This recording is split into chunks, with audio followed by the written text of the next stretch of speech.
আমার বাসা আছে মুর্শিদপুর খোকসা বেদবাড়ি ইউনিয়ন। আসলে আমি এই জায়গায় শ্বশুরবাড়ি আইছি এই বিগত রাত ৩টার সময়। গত রাত ৩টার সময় আমার দাদা শ্বশুর মারা গেছে শুধু এই রাস্তার বেহাল দশার কারণে। যেহেতু সে গুরুতর অসুস্থ থাকার কারণে তারে হসপিটালে নিতে পারে, সে মারা গেছে। আমি আইছি মৃত্যু দেখার জন্য। শুধু যদি এই রাস্তাটা ভালো থাকতো, যোগাযোগের কোনো ব্যবস্থা থাকতো, তাহলে আজকের দিনে সে মারা যেত না। তারে আমরা দূরত্ব কোনো জায়গায় হসপিটালে, খোকসা হসপিটাল কিংবা কুষ্টিয়া নিতে পারতাম। শুধু গাড়ি আসে নাই, তার কারণে সে মারা গেছে।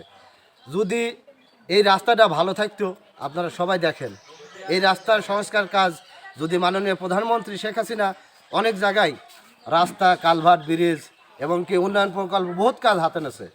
আমার দৃঢ় বিশ্বাস প্রধানমন্ত্রী শেখ হাসিনা এবং এই আসনের ৭৮ আব্দুর রব সাহেব, সে যদি সুদৃষ্টি দেখে এবং এই এলাকার চেয়ারম্যান বদরউদ্দিন খান, সেও যদি দেখে, আমার মনে হয় এই রাস্তাটা অতি দ্রুতই সম্ভব হবে। কারণ এই রাস্তাটা সীমিত, এখান থেকে ৪-৫ কিলোমিটার, সমসপুর পূর্ব থেকে চখারিপুর পর্যন্ত ৪ কিলো রাস্তা। এই ৪ কিলো রাস্তার জন্য দেখেন এই জায়গায় অনেকগুলো মানুষ, রাত নাই দিন নাই। সেদিনকে আমার শ্বশুরের অবস্থা খুবই খারাপ, আমি তার কোলে করে নিয়ে গেছি স্টেশন পর্যন্ত, তারপরে নিয়ে যে একটা ভ্যান পাইছি। যদি এর ভিতরে মারা যায় তাহলে কিছু করার নাই। এবং কি এই বাড়িতে যদি আগুন ধরে, ফায়ার সার্ভিস খোকসা স্টেশন আছে, ফোন করার পরেও ওই স্টেশনে ওই জায়গায় এসে দাঁড়ায় থাকে, নিচে তারা নামতে পারে না। তাহলে এই বেহাল দশার ভিতরে বর্তমান যুগে, আগে ছিল, বহুত আগে ছিল এরকম দশা, কিন্তু বর্তমান যুগে 2024 সাল, উন্নয়নের রোল মডেল হিসাবে প্রধানমন্ত্রী শেখ হাসিনা তো বহুত উন্নয়ন করতেছে। সেই হিসাবে তো আমার মনে হয় না যে এইভাবে রাস্তা তার প্রয়োজন আছে। সে সুদৃষ্টি দিলেই আমার মনে হয় না এই রাস্তা 1 মাসের ভিতরে তার লাগবে কমপ্লিট করতে। আচ্ছা, আমি আপনাকে একটু বলি, ঘটনা হলো প্রধানমন্ত্রী বা এমপি তো নিজে এসে সুদৃষ্টি দিতে পারে না। এখানকার আমি বলি, এখানকার আমি ভাই শেষ করিনি, এখানকার কিছু লোক এই রাস্তাটা হতে দিচ্ছে না। এখন না হতে দেওয়ার কারণ কি? আমরা দেখলাম যে কাজ চলমান, কিন্তু সেই কাজ বন্ধ হয়ে গেছে। এই কাজ ধরেন আমি বিগত কয়েকদিন আসিনি, আজকে এসে দেখছি পাইলিং করা, তো হয়তো তাদের সীমানা বাইরে গেছে। তো আমার এটা বিশ্বাস, যেহেতু সরকারি কাজ, এটা সরকারি রাস্তা, এটা তো সবার দরকার আছে। মানে রাস্তা আমার আপনার বাপের জায়গার উপর দিয়ে কিন্তু রাস্তা হয়। হ্যাঁ, আমার নিজের ব্যক্তিগত জমিতেও কিন্তু রাস্তা দিছি, আমি নিজের টাকা দিয়ে কেনার পরেও রাস্তা দিছি। যেহেতু এই রাস্তা সবার প্রয়োজন।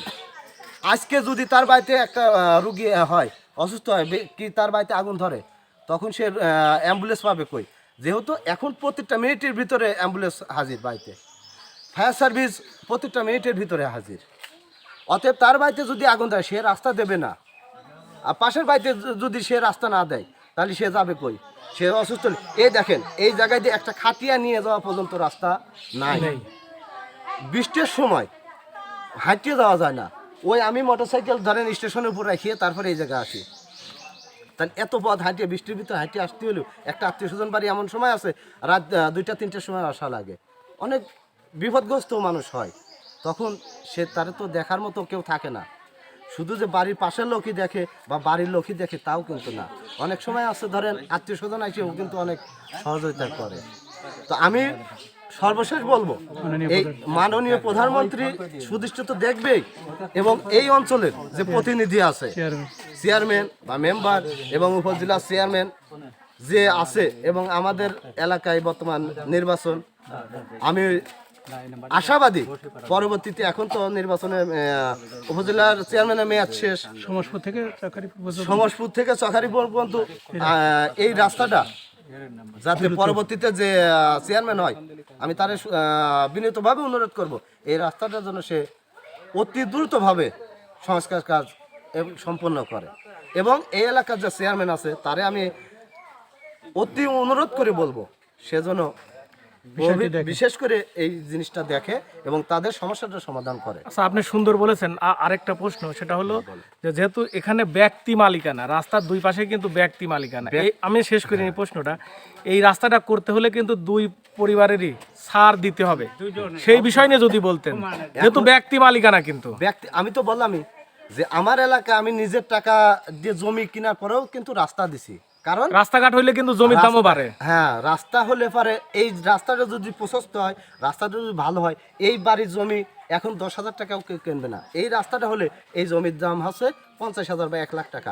তারা বসবাস করে যেমন আরাম পাবে, চলাচল করতে পারবে, যাতায়াত সব কিছু দিক থেকে সুবিধা পাবে। দুজনকে ছাড় দিতে হবে। এখন দুজনকে ছাড় দিতে হবে, কারণ সরকার একা চেষ্টা করতে পারবে না। না, এখন সরাসরি যদি প্রধানমন্ত্রী এই জায়গায় এসে বলে যে আমি রাস্তা করে দেবো, তারা যদি জায়গা না দেয় কিছু করতে পারবে না। জি জি জি যেমন ধরেন পদ্মা সেতু হলো, ওই জায়গা কিন্তু সম্পূর্ণ ব্যক্তি জি মালিকানাধীন। জি ব্যক্তি মালিকানাধীন যেসব সম্পত্তি ছিল সবাই কিন্তু ছাড় দিয়েছে। ছাড় দিয়েছে, হয়তো কিছু টাকার বিনিময়, নতুবা তারা এমনি ব্যক্তিগত স্বার্থ দিয়েছে যে এই পদ্মা সেতু হলে বা এই রাস্তাটা হলে আমাদের অনেক সুবিধা হবে। তাই আমি অচিরেই বলবো, এখানকার যে জনগণ আছে, হয়তো আমার শ্বশুর, চাচা শ্বশুর বা পাড়া প্রতিবেশী যারাই আছে, সবাই ছাড় দেবে। যেহেতু কারো 2 হাত লাগবে, কারো 1 হাত লাগবে, কারো 1/2 হাত লাগবে। দেওয়ার পরে যদি তারা রাস্তার কাজ মানে এই এলাকার যে প্রতিনিধি আছে তাদের বলে যে ঠিক আছে আমরা জমি দিব, আপনারা রাস্তাটা করেন, তাহলে কিন্তু সবার জন্য সুবিধা এবং সবার জন্য মঙ্গল। যদি জমি না দেয় তাহলে কিন্তু সম্ভব না, কিন্তু তারে দুর্দশা কিন্তু আজীবন থেকে যাবে। অবশ্যই এটা কিন্তু সরাসরি প্রধানমন্ত্রীও কিছু করতে পারবে না, এই জায়গার প্রতিনিধি তো দূরের কথা। অবশ্যই অবশ্যই কারণ নিজেদেরই এগিয়ে আসতে হবে। হ্যাঁ, নিজেদের এগিয়ে আসতে হবে। যে কোনো সমস্যার সমাধানে প্রথমে নিজেদের আগে আসতে হবে, ওকে, ঠিক তারপরে হচ্ছে প্রতিনিধি। ওকে।